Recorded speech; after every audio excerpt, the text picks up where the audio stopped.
अस्सलाम वालेकुम नाज़रीन, आप देख रहे हैं बागी टीवी और मैं हूं फाइज अख्तर। इस वक्त मैं मौजूद हूं वज़ीराबाद चट्ठा पार्क अल्लाहू चौक के पास। बिल्कुल 28 नवंबर को ये काफ़िला वज़ीराबाद पहुंचा और रियासत इस काफ़िले को यहां तक पहुंचाने में जो किरदार अदा किया वो सबके सामने है।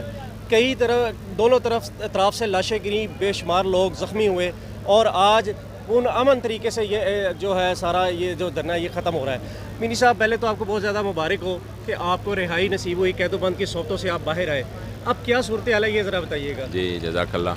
आप लोगों का शुक्रिया अदा करते हैं। सूरत हाल ये है कि हमारे साथ मुज़ाकरात में ये बात तय हुई थी, सब अहबाब के लिए गाड़ियाँ, हमारे साथ ये बात हुई थी जिसमें मुफ्ती आज़म पाकिस्तान मुफ्ती मुनीबुर रहमान साहब भी मौजूद थे कि जब हुकूमत इस मुआहदे पर अमल दरामद करे। पहले तो बात ये थी कि आप लोग चले जाएं यहाँ से और वो एंड अप करे और हम तमाम मामलात को देखते हैं, लेकिन चूँकि एक तलख तजर्बा पहले से हमारा हो चुका था और कई मरतबा बात कर के भी हुकूमत ने उसकी पासदारी नहीं की और इस हवाले से काफ़ी हद तक बदएतमादी थी, तो हमने कहा कि जो साबिका रिकॉर्ड है उसको मद्देनज़र रखते हुए हम नहीं जा सकते बग़ैर इसके कि हमें नज़र आ जाए कि हमारे मुआहदे पर अमल हो रहा है। तो फिर उधर ये बात तय हो गई कि अगर आपकी 50% मुआहदे पर अमल हो जाता है तो फिर मुफ्ती आज़म पाकिस्तान ने कहा कि फिर मैं गारंटी देता हूँ कि ये धरना उठ जाएगा। अब ज़ाहिरी बात है वो हमारे बड़े हैं और हमारे अकाबिर में है, जब उन्होंने ज़ुबान दी थी तो हमने उसी पर आज अल्हम्दुलिल्लाह चूँकि हमें नोटिफिकेशन मिल चुका है और जो फ्रांस के हवाले से बात थी उसका भी जो है ना वो लेटर जो स्पीकर असम्बली कौमी असम्बली असद कैसर, उन्होंने कहा कि मैं कमेटी को फ़ाल करूँगा और उनको लेटर भेज दूँगा अपोजिशन को भी कि आप मुझे बंदे दे दे ताकि हम इस करारदाद को लाकर जो कानूनी प्रोसेस है वो चलाएँ। तो उसके लिए भी बातचीत हुई है और वो भी हमारे पास वो लेटर पहुंच चुका है। और तीसरी बात यह है कि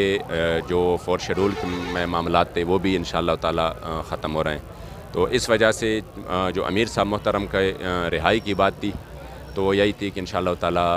उधर मस्जिद रहमत लिल आलमीन में उसको पहुंचाएंगे और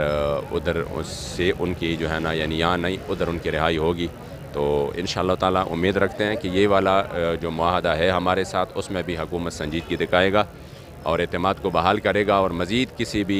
तसादुम से और किसी भी मुश्किलात से इस कौम को दो चार नहीं करेंगे इंशाअल्लाह। अच्छा सर, कोई ऐसी इतलात भी थी कि जब ये काफ़िला आपका जब रवाना हुआ तो मीनार पाकिस्तान के करीब आपको ऑफ़र हुई थी कि आप वापस चले जाएं, आपके मुतालबात मान लेते हैं। क्या इस किस्म की कोई हकीकत है या सिर्फ वो जो पिछला तजर्बा था, तलख तजर्बा था, उसकी वजह से आपने हुकूमत पर एतमाद नहीं किया? नहीं, हमें अगर हमारे साथ सीरियसली हम तो 14 दिन आपको पता होगा 14 दिन हमने उधर रोड के साइडों पर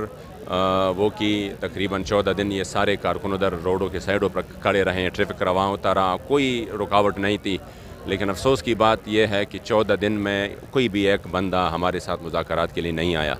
फिर 14 दिन बाद भी जब ऐलान हुआ कि हमने कल को लाइहा अमल देना है और फिर हमने लॉन्ग मार्च के लिए निकलना, इनको पता है कि जब हम कह देते हैं तो वो दूसरे पार्टियों की तरह नहीं है कि हम जो है ना वो धोखा दे से काम लेते हैं और ये जो भी बात कहते हैं फिर उसी पर अमल करने की हम कोशिश करते हैं। तो ये भी इनको पता था। जब आपका काफ़िला निकलता है और वो लाखों लोग जब मैदान पे होते हैं और फिर आप कहते हैं आप लोग वापस जाएं, तो वापस जाके तो हमने अभी 14 दिन गुजारे हैं, वो 14 दिन बाद हम आए हैं, तो ये तो एक मजाक हो गई ना। तो इस वजह से हम तो मुरीद कह भी रुके थे, इतनी शहादतें देकर भी हम रुके थे और हमने 5 बजे का टाइम था जिसमें हुकूमत ने कोई जी उधर जो इन्होंने हमसे 2 दिन मांगे और तीसरे दिन के हम तकरीबन शाम को रवाना हुए। तो आप ये सोच ले कि 2 दिन जब उधर रुके और तीसरे दिन तक भी बावजूद इसके कि जो वफाकी वज़ारात इन्होंने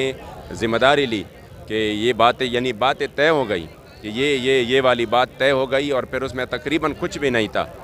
मज़ीद कोई खून खराबा या मज़ीद जो है ना रोड आवाम को मुश्किलात में डालने की मेरे ख़्याल में कोई नौबत ना आती, लेकिन उधर भी यही हुआ। तो इस वजह से जो हमारे यहाँ ठहरने का जो सबब बना वो भी यही बना। अच्छा मीर साहब, मैं आखिर यानी कि इसके बाद एक और क्वेश्चन छोटा सा, सिर्फ मैं ये पूछना चाहता हूँ, इस मजमे के अंदर जो लोग शहीद हुए और दूसरी तरफ जो सिक्योरिटी एहलकार शहीद हुए, दोनों तरफ से जो ये बातें की जा रही हैं कि एक बड़ा, आप कुछ ऐसे अल्फाज कह दें कि सबको दिलासा। हकीकत तो ये है कि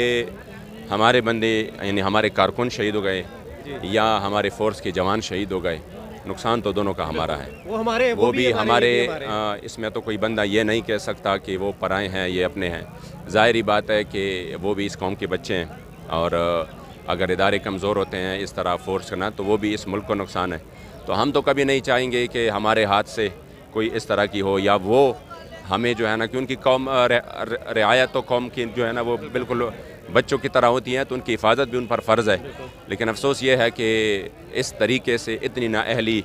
میرے خیال میں کسی حکومت میں نہیں ہوئی جو اس حکومت میں ہمیں نظر آئی کہ یہ جو مسائل مل بیٹھ کر حل ہو سکتے تھے اور بہت آسانی سے حل ہو سکتے تھے, کوئی مشکل نہیں تھے اس میں, اس کو اتنا مشکل بنا دیا جس کے لیے اتنا خون بہایا گیا اور اتنی جو ہے نا پوری قوم کو ایک مشکل میں ڈال دیا گیا. ہم تو لوگ تو یہی سمجھ رہے ہیں کہ شاید یہ لبیک والے دوسرے دن روڈ پہ نظر آ جاتے ہیں اور ان کا کام یہی ہے, لیکن آپ یقین کریں کہ جب ہم مہینوں صبر کرتے ہیں اور پھر ہمارے کارکن اسی میں ہزاروں کارکن جیلوں میں, ہزاروں کارکنوں کے گھروں میں روزانہ کی بنیاد پر جا کر ان کے اوپر تشدد کرنا, ان کے اوپر یعنی ایک طریقے سے ان کو ابھار رہے تھے کہ ہم اس طرح نہیں ماننے والے. تو پھر آخری جو آپشن ہے یہ بھی ہمیں آئین پاکستان ہی کہ آئین اور قانون نے اجازت دی ہے آئینی طور پر, جمہوری طور پر, کہ ہم ایک پرامن طور پر نکل سکتے ہیں. ہمارے ہاتھوں میں کوئی گن نہیں تھی, ہم جو ہے نا پرتشدد نہیں تھے, ہم نے راستے بند نہیں کیے, ہم تو راستے میں جا رہے تھے, راستے تو حکومت نے بند کیے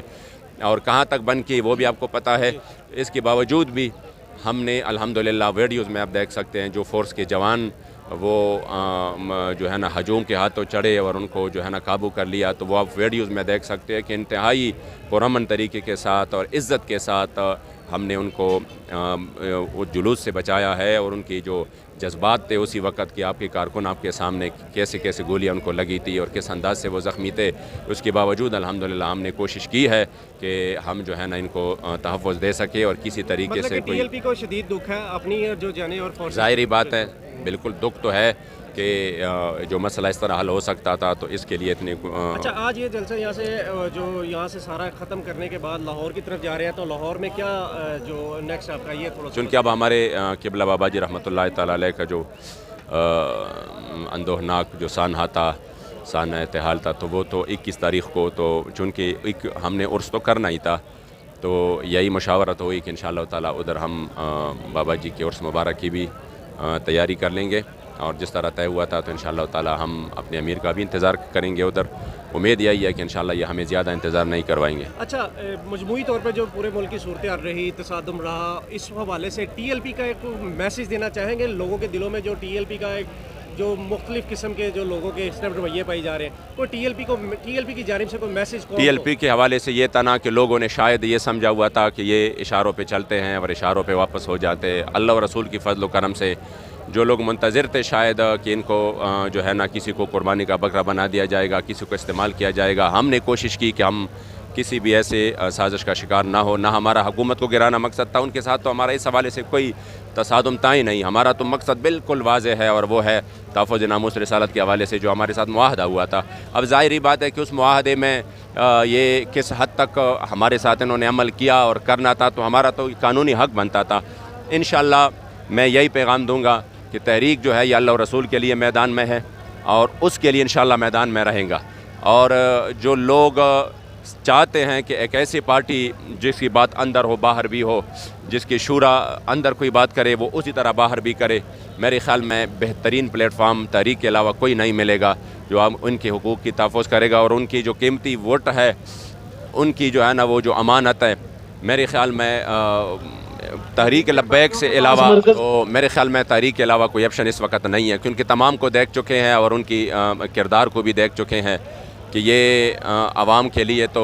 یہ بن جاتے ہیں کہ پھر آپس میں ایک دوسرے کے لیے پھر کس طرح بن جاتے ہیں. پھر انہوں نے سب نے ملک کو کیسے لوٹا, کس نے کسی نام پر, کس نے کسی نام پر. تو میرے خیال میں سب کے لیے تو یہی پیغام ہے کہ آپ تحریک لبیک کا ساتھ دیجیے, انشاءاللہ یہ حقیقی تبدیلی اس ملک میں لائے گی انشاءاللہ. جی آپ لوگوں کا شکریہ, جزاک اللہ.